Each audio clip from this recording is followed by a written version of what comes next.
Namaskar, Sat Shri Akal, Assalamu Alaikum, and of course, Hallelujah. Welcome to the Sanatan Dharam Chopal Awaz FM 107.2, and you are tuned in with Rishabh Taresh. Today on the show, we have a very special guest, Dr. Sreevas Sahasranamam. He is a professor by profession, and he is a volunteer priest at the Hindu Temple of Scotland, and also he is learning Krishna Yajurveda. We are great to have you on the show, Doctor. Hello, Namaste Rishabhji, Namaste Tareshji. Namaste. So, Dr. Sreevas, what is it that we are going to share about today? As per our actually previous discussion, we were going to talk about the mantra sadhana. So, if you would like to tell us about actually what is a mantra? So, thank you for having me on the show. So, thinking about mantra, let's sort of talk definitionally, right? So, mantra literally translates into mananat trayate iti mantra. So, it translates as sustained repetition of that which protects. That's what it sort of literally means in Sanskrit in that sense. So, in more layman terms, you can think about it as a charged sound. And that's probably how we can put it in that sense. So, that's mantra for you. So, so I was recently reading Shiv Puran, and in that, the first sound of the cosmos, Om. Mm-hmm. So, would you like to tell us the essence of how the first sound came into existence? Fantastic. Yeah. Sorry to disturb you, my apologies. What I wanted to say was, or ask was, see, for the mantra to be effective, obviously it's got to be recited in a certain way. Yeah. Right, and that sort of guidance you get from your guru as well. So Yeah. you need a guru to actually tell you how to recite the mantra. And how long do you have to recite it for? Does it a number of times? Obviously, you can't count the number of times you're doing. So, but roughly in time, how long should you spend in reciting a mantra before it's effective? Okay. So I'll take it as two questions. First is the question of the origin, and then it's the question of sustaining and getting energy Benefits or of power it. or anything from it, right? So, talking about the origin, because you said the fact that you were reading Shiva Puran recently, do you remember the Nataraja story from Shiva Puran by any instance? So there's a link to the answer. So maybe if you can recollect the Nataraja story, So get to that. the story of how and why Lord Shiva took the Nataraja form. That dance, story, yeah? Yeah. Yeah, so that's the story of actually a demon named Apasmar.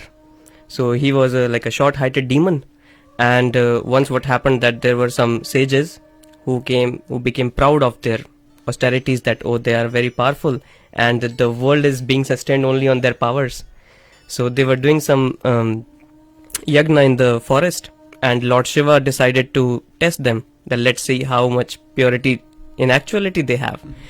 So he and Mata Parvati, they disguised themselves and went to them, and the wives of the sages, they recognized them that they are the real ones, and they went to and to bow down to their feet.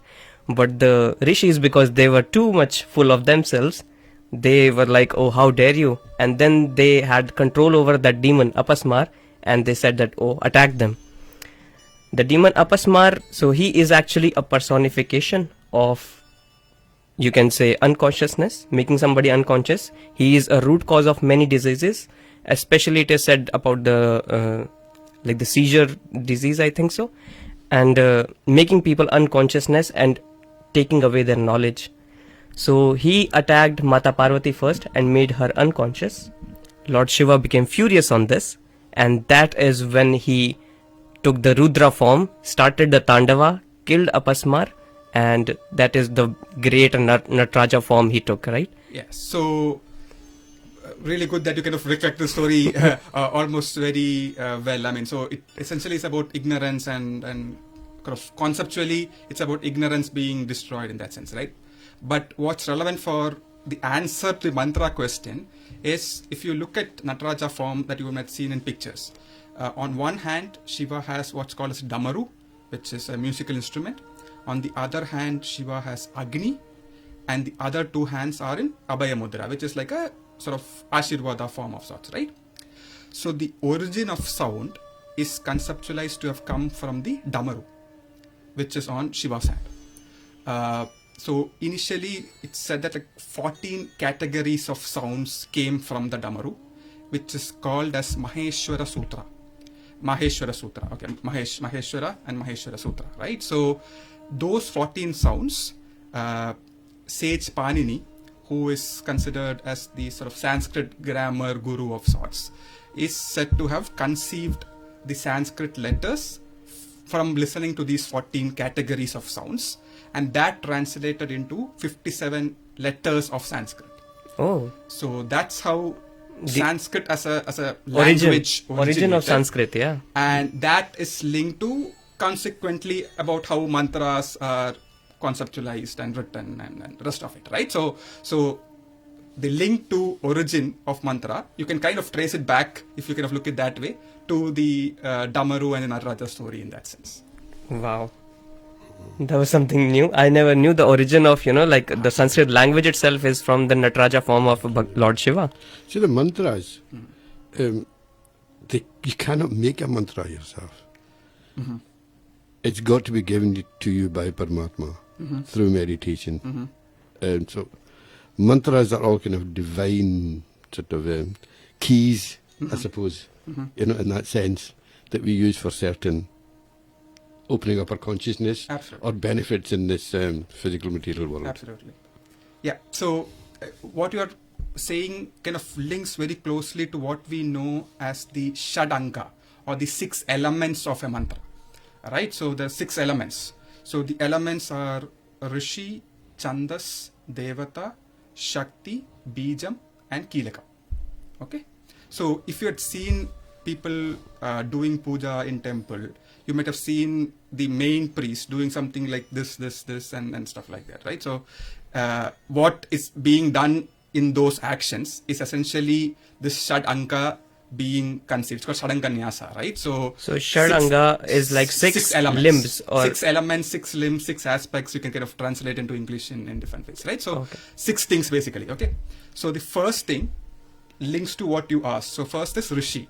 So any mantra is said to be conceived by a Rishi. It's not like you invent a mantra, you kind of just conceive a mantra. It's not like not invented here, but it's sort of conceived, right? So that kind of answers to your question of how do you get it, and it's sort of said that it kind of comes through meditation and probably just highly evolved Brahmgyanis that can receive a mantra. Yeah, I mean, so like over a period of time, we have had lot of sages who have conceived a lot of mantras and given it to us. So we are kind of using that repository of mantras to deal with things. So that's the first element. That's the Rishi or the seer who basically conceives a mantra. Okay, that's the first element. Second element is what's called as Chandas. Chandas is like the meter or the rhythm in which you say a mantra. Like you would have heard mantras being sung, mantras being sort of chanted, mantras being said. Like you can kind of categorize these things, right? So every mantra has a certain meter or rhythm to how it's supposed to be said, right? And there are a lot of meters, but 7 meters are the ones that are very common. Okay. So it's the 7 meters are Gayatri, Ushnik, Anushtup, Brihadi, Pankti, Drishtup, Jagadi. These are the 7 commonly used meters. And what you might have heard very, very commonly is what's called as Gayatri Mantra. Right? Yeah. So Gayatri Mantra, it is called Gayatri Mantra not because Gayatri is the Devata, but rather Gayatri is the Chandas. So it's the rhythm. Okay. So it's 24 syllables. That 24 syllables is the Chandas or the meter for a category of mantras, which are all Gayatri meter mantras.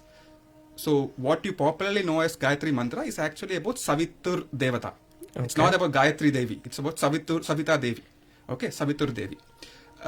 And there are also Gayatri Mantras for Shiva, there are Gayatri Mantras for Ganapati, there are Gayatri Mantras for Subramanya. So it's just the meter. On the same meter, you have mantras for all the other Devatas.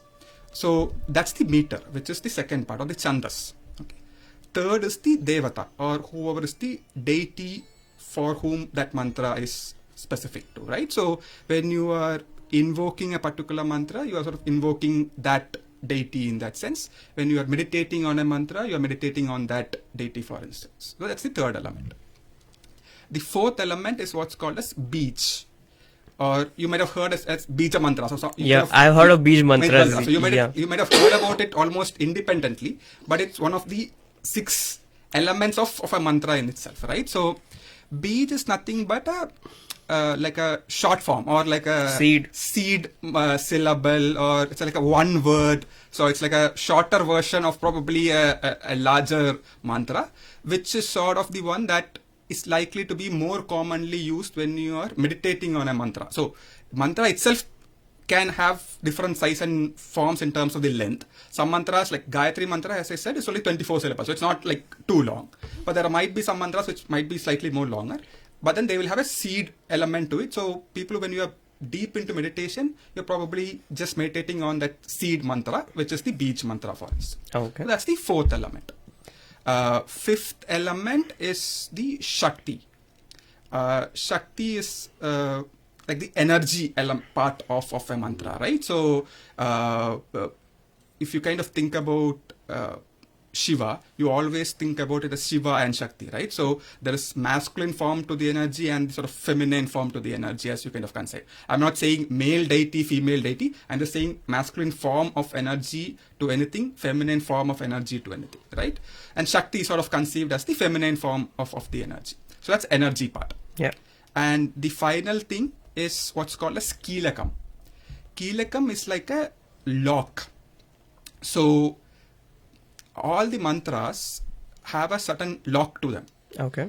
Why are they locked? Is because if everything's unlocked, it might be that people might overuse or misuse a mantra for things which it's not meant for, or like overuse it for something or something like that, right? So so Kilakam is like a lock, and you need like a passcode, like a password to unlock, right? So that's the 6th element. I mean, so if you commonly just listen from, like, when you kind of commonly talk about mantra, popularly people talk about Rishi, Chandas and Devata. That's the more common things. The other 3 are not that often talked about, but there are 6 elements when you talk about mantra as a whole in that sense. So that's the 6 Shadanga to a mantra in that sense. That was incredible. See, another thing, see the meaning of the mantras. Okay, people can recite a mantra without knowing what it means. Yeah. So how does that affect their, the use of the mantra, you could say? What kind of benefits if you don't understand it and you're just reciting it? There must be a difference. So the way, I mean, like, we could kind of see it in 2 ways, right? So when you are like very small, and when you are, let's say, initiated into just say chanting something as a kid. I mean, like, let me take my own example, right? I kind of started like at home. We have a regular puja that we do at our house. So even from a child, I listened to a lot of these things. At that time, if you ask me to interpret and philosophically break down things as I'm somewhat trying to do now, it's probably a rocket science at that point of time, right? So it's sort of like over a period of time, you get more involved in, let's say, a particular set of mantras or things like that, and then you probably decode, unbreak it, and then they kind of try to make more sense of it. Yes, it does make a difference if you know the meaning of the mantra, and if you know how the chanting is, the chandas, right? You could say the mantra as reading a prose. You could also do it in the exact rhythm that it's supposed to be done. There are also, let's say, swaras. Swaras are basically uptones or downtones of a mantra, like when you should kind of go, and you should go, things like that, right? So those things you probably kind of pick up over a period of time. And when you do it in the proper way, yes, there's more benefit to doing it in the proper way, but it's you kind of don't expect everybody to do it the exactly right way from day one. It kind of can evolve, and if you initiate it properly, you get to be better at doing it in that sense. So that's how I probably see it. Also, like towards the end of the Shiv Puran, so comes the definition of like how meditating upon the mantras. So there are 6 ways, like another, I think so it might be a relation with these 6 and the one limbs that you explained, that a person who recites a mantra, understands its meaning and then recites a mantra, it is considered as Mahayog. Okay.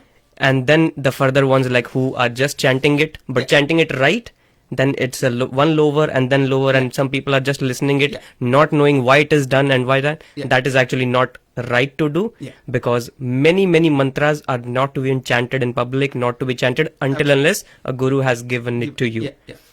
On this point, we will be going for an short break, and after the break, we will join back in.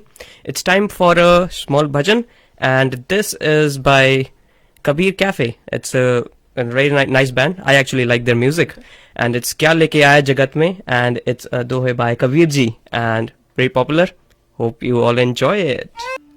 Namaskar, and welcome back to Sanatan Dharam Chaupal Awaz FM 107.2. Sreevas ji, please enlighten us with more of the knowledge.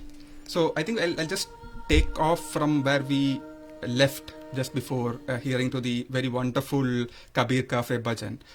So if you think about the mantra and the stages of chanting in the mantra, that probably better answers your question of why some is meditated upon, why is certain things said aloud and things like that, right? So for a mantra, there are probably 4 stages to how we can look at a mantra chanting evolution of sorts. Okay, so the first is what's called as Vachika. Vachika is the mantra said aloud, like chanting loud in that sense, right? So, but when you are chanting something loud, it's quite natural that after a period of time you get tired. I mean, you get a cough, you kind of have to break it because you need to drink water, whatever. I mean, so the loud chanting kind of comes with pauses and breaks, natural to how it kind of works, right? So, and that's the first stage of a mantra chanting in that sense. Second stage is what's called as Upanshu. Upanshu is basically the mantra being chanted more by just moving of your lips. There's not a lot of sound coming out. You're just moving your lips and chanting. Okay, that's second stage. So sorry to break you. So for the first category, which can be chanted aloud, can you just give an example of? So no, I'm not saying what can be chanted aloud or what cannot be chanted aloud. I'm just saying any mantra can go through different stages of evolution. Okay, that's fine. Okay. So first is saying the, because like when you learn a mantra, when you learn from a guru, the guru tells you the mantra, he asks you to repeat the mantra. So you can only repeat if you're saying it aloud, right? Okay. So you can think about it almost that way, right? So first stage of any mantra is loud chanting of the mantra. Second stage could be kind of thought about as more of a movement of lips sort of a thing. Third stage is what's called as Mansika. Mansika is the mantra being chanted in the mind types. I mean, so not a lot of voice is coming out. So second stage is more like moving of lips, more like whispering sound, right? Third is Manasika. That's when you are really meditating on the mantra. So that's sort of like the third stage of a mantra, this thing. Fourth is what's called as Achaba. So Japa is chanting. Ajaba is the opposite of Japa. Okay. So where it's sort of almost conceived like mantra happens to you rather than you like. So like it's set on auto basically. Yeah, it's sort of auto mode stage. Auto mode. So that's like so it's not like you try to do it. It sort of happens. Okay. So that's probably the most extreme. I think we kind of can we get to Mansika is probably where we are all trying to reach. Yeah. And then you're kind of just meditating on the mantra for periods of time. And this links to your earlier question as to how long should you chant and things like that. There's certain things where you're kind of saying Gayatri mantra, for instance, it's kind of 108 times a day, like 3 times a day. Like when you do Sandhya Vandanam, which is each of the Sandhya times, that's morning, afternoon and evening, it's sort of said that like about 108 times of Gayatri mantra chanting as part of Nitya Karma, which is karma that you do every day. You kind of, that's sort of like a rough number that's usually worked with in that sense. So yeah. So okay, so let's say a person gets initiated by his her guru in Gayatri Mantra Sadhana. So as I have heard from many places, and me and Uncle Ji, we keep having this discussion, that should Gayatri Mantra be played aloud or the automated voices that people just, like play it and just leave it. And let's say I have a stereo system at home. I just started Gayatri Mantra. I'm doing my normal household things, but the mantra is still playing. Is that a good practice to do, or? Okay, I mean, I'll not take any specific mantra to debate on whether we should play it or not play it. But I'm happy. We can probably look at it in terms of what effect does chanting a mantra loud or playing a mantra loud has. I mean, like, so, okay, let's think about it in terms of that fundamental logic. Yeah, sure. Right? Okay. to look at that, we have to look at physics 101, as like physics from school days in that sense, right? Okay. So let's assume, Rishabh, you are kind of going into a tunnel and you kind of shout out something. What happens? Echo? Echo? Yeah, it comes back, yeah. Why does echo happen? Because a certain distance, the strikes and then come back. Bouncing Okay. back. Yeah. And so tunnel typically has a rock. Mm-hmm. You're basically making a sound. It's basically bouncing off from a rock, and that's why you hear an echo. Okay, one concept, fundamental physics, all clear. All clear, Easy. yeah. Okay. Now, second is I don't know if have you done this tuning fork experiment in physics? Yes, I've done it. Yeah. So what we do in the tuning fork experiment is like we kind of get resonance frequency, and then like a glass of water that you have over there, we kind of keep over the glass of water, And it then starts you see that vibrating. it's vibrating, right? Yeah. It's again sound and sound influence on water, Yeah. right? We can also see, like for the Insta generation of today, if you go and there are a lot of these cool reels where they do sound water experiments, where they like I think in 20 hertz frequency, water goes like a wave. And then like when it becomes like 50 hertz frequency, it's more like a triangle and stuff like that, right? So you can Yeah. kind of see these cool videos on Insta and Shorts. So basically that kind of tells you about effect of sound on water. Yeah. Similarly, sound has an effect on fire, right? You would have seen videos of when you're playing a piano for Yeah, and the fire goes fire up and goes up and down. And stuff yeah, like that. I've You've seen those those. videos, Yeah, right? I've seen those. So Yeah. fundamentally, what this is telling you is an interaction between sound and elements of earth. Yeah. Fire, water, rock is basically earth. Earth. Yeah. So 5 elements. So if you think about it from that fundamental logic of physics, mantra is, as I said at the start, is not, if you simplistically make it, it's charged sound. So it's sound. Okay.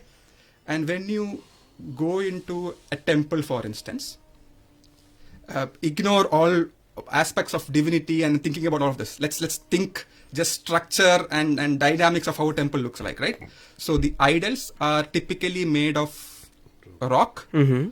or in some cases made out of panchaloha, which is a combination of metal alloys. Yeah. Okay, so it's a metal or a rock. That's basically what the idols are. And if you look at the construction of a temple, like the Garbhagriha, for instance, which is like inner sanctum sanctorium, it typically has like a enclosed space sort of a thing. So you have a small door through which you kind of go in, and usually there's a bigger inside place Yes, of sorts. yes, So that's it is. typically how a construction of a temple sort of looks like, right? And you would have also seen some of the older temples having a big gopuram on top, which Yeah. is like sort of a pyramidal structure of sorts, right? So when you have a temple architecture in that form, and when you think about fundamental logic of how sound interacts with different elements of earth, when we chant mantras within that setting, Mm-hmm. there's going to be bouncing of the sound from the temple construction bits, whatever is the idol made of, Yeah. and the structure of how the temple looks like. Okay. That's rock aspects. And you would have seen homas and eknas or havans being done. Fire which is fire sacrifices. rituals. Yeah. So there's going to be an interaction between sound and fire that we talked about. Okay. And then you would have seen like there's something called as a punya vajanam sort of a thing. You would have seen this like every day, like in temple when you have a puja, I kind of ask you to go and sprinkle water on people, right? Yeah, That's yeah. after a ritual which is called a punya vachana ritual, which is basically done in a kalasha with water inside. Okay. So the kalasha is either typically made of brass. So there's a metal element. So there's certain element of bouncing of metal that's going to happen. And then there's water inside. So there's certain interaction between sound and water that's going to happen. And within that you will have coin, which is again a metal. So there are all of these elements of bouncing off between sound and water and metal that's happening. So there's again these interactions happening, right? So within a setting where you have all of these things interact, that is why when you go into a setting like that, you feel that there is different types of bouncing off of sounds from the setting, from the air, from these things, which is what we kind of quote unquote call as vibrations. Okay. So let's I'm not talking anything about divinity aspects to it, just fundamental logics of Science, how a yeah. science of physics will basic like. science. So if you think about it that way, so I'll tell you an interesting instance of when I realized this dynamic, right? So Okay. this was about like not like some 3-4 years back. Mm-hmm. I mean, I know this Vishnu Sahasranamam. Vishnu Sahasranamam is the 1,000 names of Lord Vishnu. Yeah. I've been chanting it for a long while, right? So I've chanted at my house. I've chanted at my temple just near my house. But it was only sort of 4-5 years back when, in a particular instance, when I was chanting it at the Padmanabha Swami temple. So I'm from this place called Thiruvananthapuram. Okay. So the name of the place itself comes from Thiru Ananta. Ananta is Ananta Padmanabha. Puram is the place. So I come from the place where Padmanabha Swami temple is there, and it's quite a famous temple for its gold, which you might have heard of. Yeah. So by a coincidence, I was chanting Vishnu Sahasranamam at the temple in one of the inner areas. I mean, not in the sanctum sanctorium, Mm-hmm. like one But of, still many inner walls, I in would one say. of slightly inner areas in that sense, Okay. right? So when I was chanting, that's when I've been chanting this for a while, but there was something different in the way I felt chanting when I chanted in that place. Okay. That's when I was sort of thinking, like, there was, like, this is made of old rocks and sort of stone buildings and the structure is different and stuff like it. That's when I kind of began to think, okay, there's probably a logic to why this construction is this construction. Absolutely. And things like that. And I think somewhere from that observation is when some of the back logic to why I think about this in this way kind of came, at least for my understanding. I think there's probably more research that's already happened, or probably there's scope for more research that can happen in terms of looking at these sound frequencies in these areas and seeing if there's a difference in frequency and stuff like that. And that's probably done. I don't know. If it's not, then there's probably scope to be done more on that space to kind of understand if make more sense of this logic probably. And I think that's where this loud chanting aspect makes a difference, is what I kind of see or probably experience of the loud chanting part.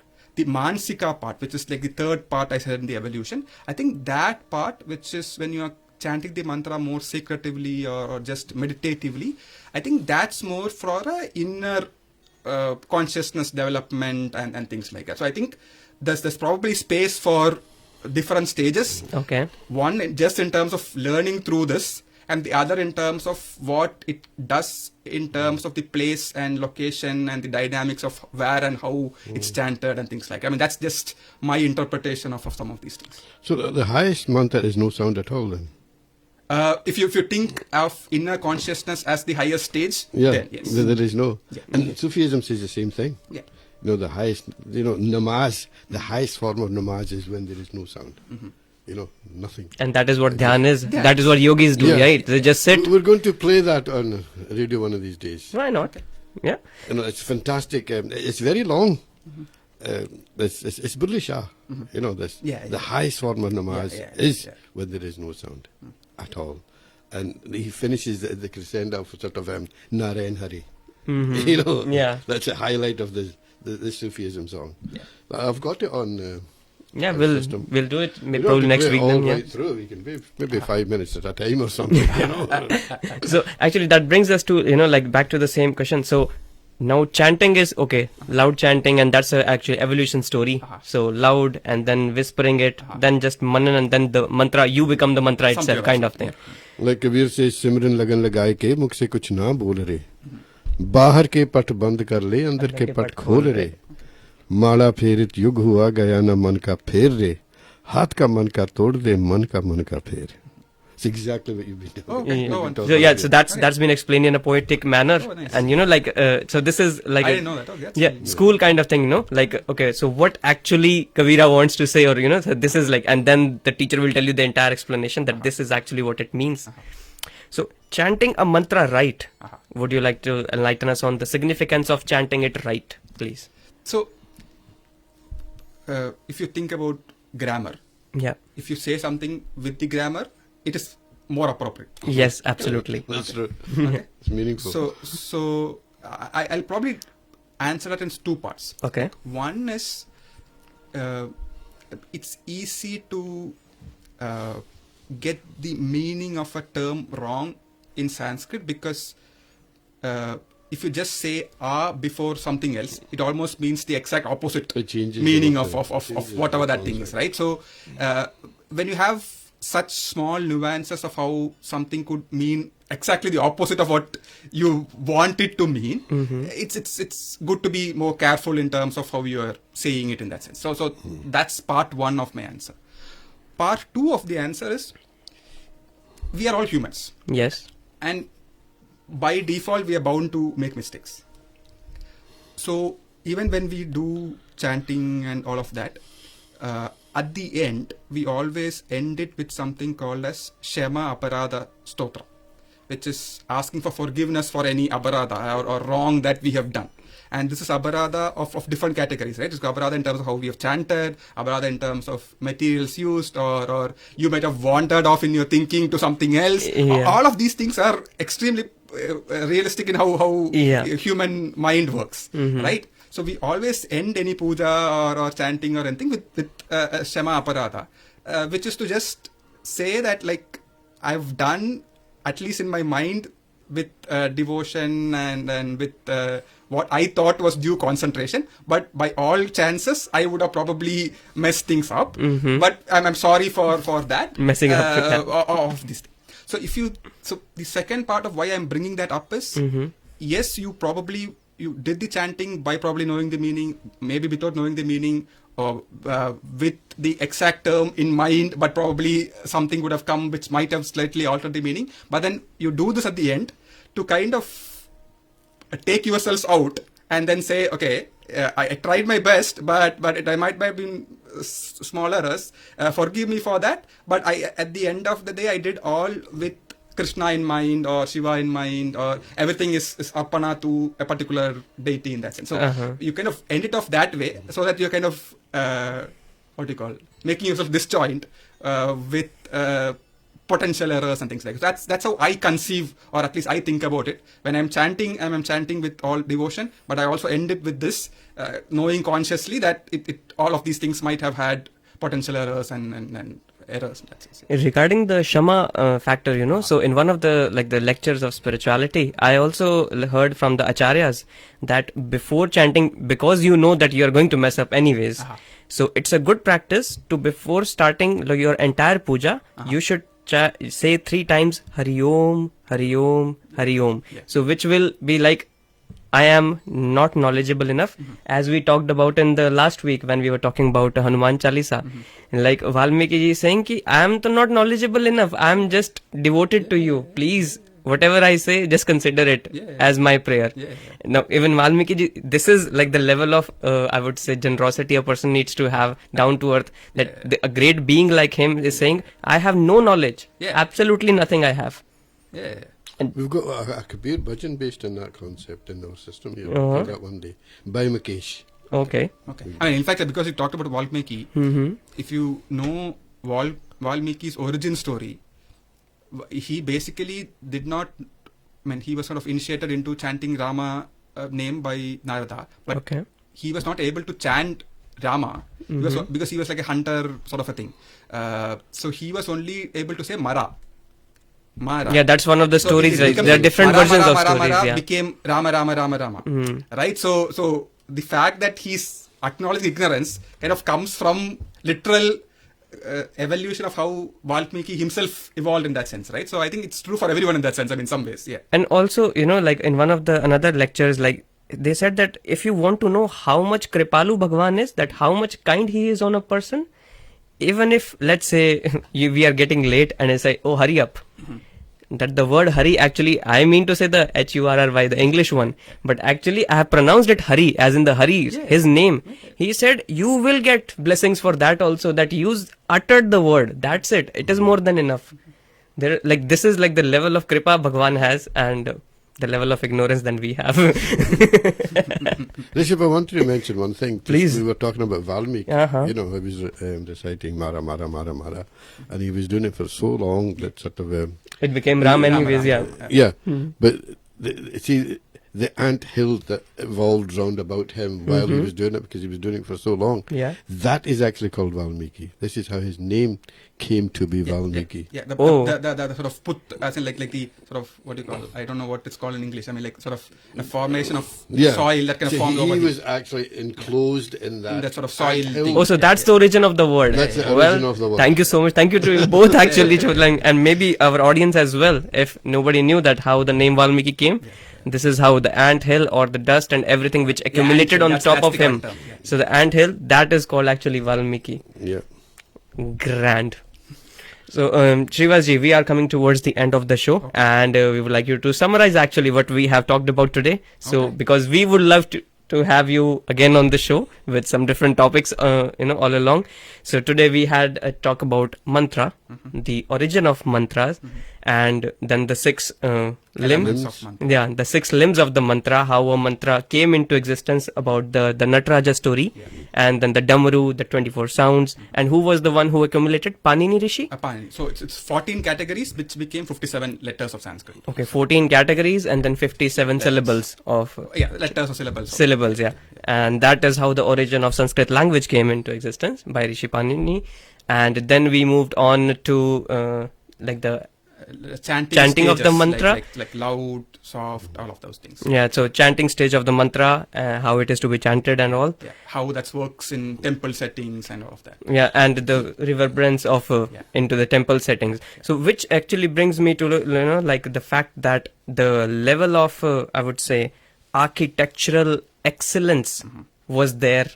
In the times which the temples have been built, the many temples which have been built from top to bottom, single rock piece. The signs of temples are like some of these temples are like Brihadeshwar temple and stuff like it. It's like absolute marvel in terms of how somebody would have constructed this like in the time and age of that. I mean, and one more thing is like, if you have something called Dvajastambam in front of the temple, right? There's also, I think there's a lot of sound logic to that being constructed of brass and things like that, because I think there's an element of link between the height of Dvajastambam. Dvajastambam is what you see outside the temple, and the top Kalasha part of the temple. And there are elements of why that's constructed there, why there's a Kalasha on top of a temple. So temple architecture is a sort of a marvel of science and other things. We will talk about it some other that we should some other time in full program. Absolutely, on the architecture and the spiritual relevance of the architecture. Grand, and that brings us to the end of our show. Thank you so much, Dr. Sreevas. Thank you so much for enlightening us. That was fantastic. That was one of the best, I would say, till date. And thank you to all our listeners and all the people who are watching us live on Facebook as well. We will tune back in next Saturday.